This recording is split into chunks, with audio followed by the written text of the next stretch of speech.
సేవలో వాడబడుతున్నాడు. ఇదిగో ఏలి పాస్టర్ గారు ఏలి, అలాగే సమూయేలు చూసారా ఉన్నాడా? వీళ్ళిద్దరు కూడా మందిరంలో సేవ చేస్తున్నారు మందిరంలో. ఈ పాస్టర్ గారు చెప్పినట్లుగానే ఇతను చేస్తూ ఉన్నాడండి సమూయేలు. ఎవరు?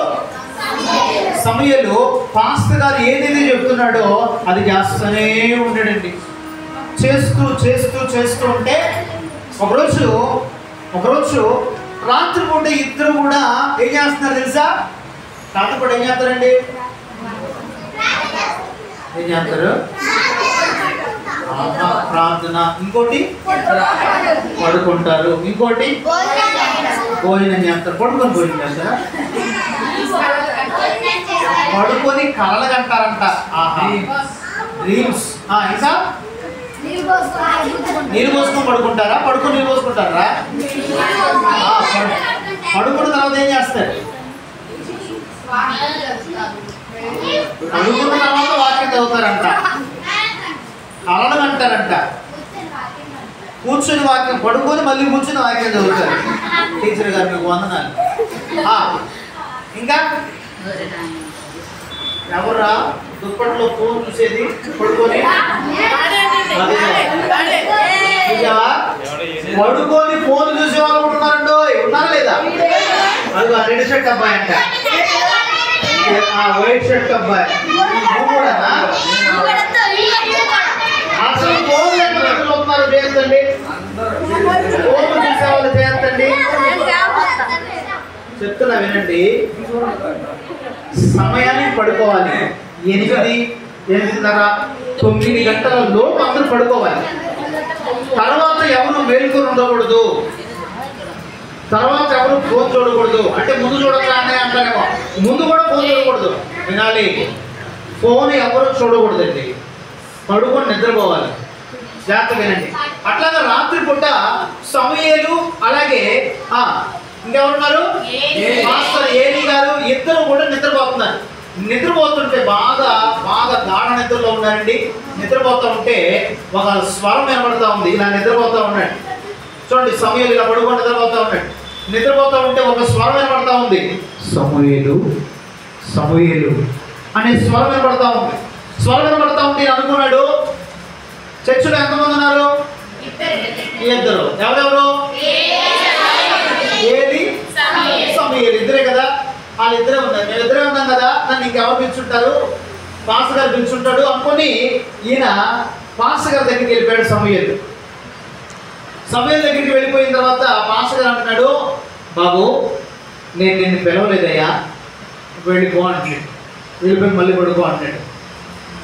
ఈయన వచ్చేసి మళ్ళీ పడుకున్నాడండి. మళ్ళీ పడుకుంటే మళ్ళీ స్వరం పడతా ఉంది. సమూయేలు అనే స్వరం పడతా ఉంటే మళ్ళీ పిలిచిపెట్టుకొని ఆయన దగ్గరికి వెళ్ళిపోయి అడుగుతున్నాడు, అయ్యా నన్ను పిలిచారు కదా, నేను వచ్చాను, ఏంటి చెప్పండి అంటే ఆయన అంటాడు, బాబు నేను నిన్ను పిలవలా, చూడండి నేను నిన్ను పిలవలా, వెళ్ళిపోయి పడుకోమన్నాడు. ఇలాగా మరలా 3వ సారి వెళ్ళిపోయి పడుకున్నాడు. పడుకోగానే అక్కడ మరలా సమూయేలు అనే మాట వినబడింది. తర్వాత మరలా ఎవరి దగ్గరికి వచ్చాడు? ఏలి దగ్గరికి వచ్చాడు. ఎందుకు వచ్చాడు? వాళ్ళిద్దరే కదా ఉంది. అక్కడ వాయిస్ ఒకటి వినబడతా ఉంది. ఈయన పడుకొని ఉన్నాడు. పిలిచింది ఎవరై ఉంటారు?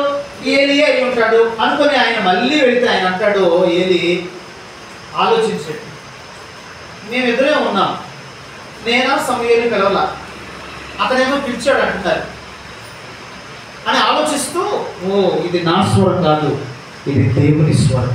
ఎవరి స్వరం? దేవుని స్వరం. కాబట్టి అయ్యా ఈసారి నిన్ను ఎవరన్నా పిలిస్తే ఆ స్వరం మరలా వినిపిస్తే, చిత్తం ప్రభువా నేనున్నాను, నన్ను ఆజ్ఞాపించు అని చెప్పు. ఏమనాలి? అన్నాడు. అని వెళ్ళిపోయి పడుకోమంటే పడుకున్నాడు. పడుకున్న తర్వాత మరలా స్వరం వినపడతా ఉంది. సమూయేలు స్వరం వినపడతా ఉంది. ఇప్పుడు లేచి ఆయన అంటున్నాడు, ప్రభువా చిత్తం, నేను వింటున్నా, నేను ఉన్నాను, ఆజ్ఞనీయగా అంటున్నాడు. హల్లెలూయా. ఇక్కడ ఎవరు మాట్లాడారు? దేవుడే. ఎవరితో మాట్లాడాడు?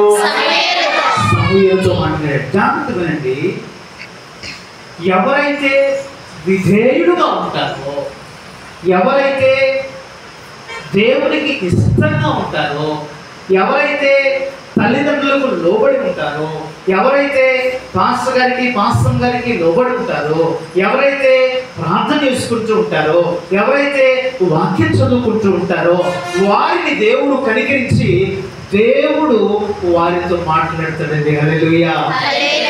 విధేయత లేని వాళ్ళతో దేవుడు మాట్లాడతాడా? అక్కడ చాలా మంది ప్రజలు ఉన్నారండి. ఎవరితో మాట్లాడాడు దేవుడు?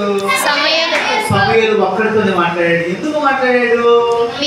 ఆయన విధేయుడు కాబట్టి, ఆయన వింటున్నాడు కాబట్టి, దేవుడికి ఇష్టంగా బ్రతుకుతున్నాడు కాబట్టి, దేవుడు చెప్పినట్టు చేస్తున్నాడు కాబట్టి, ఏలీ చెప్పినట్టు చేస్తున్నాడు కాబట్టి, యేసయ్య సమూయేలు దగ్గరికి వచ్చి మాట్లాడుతూ ఆయన ఆశీర్వదిస్తూ ఉన్నాడు. ఏం మాట్లాడాడు తెలుసా? జరగబోయేది అంతటిని దేవుడు సమూయేలుకి చెప్పేశాడండి.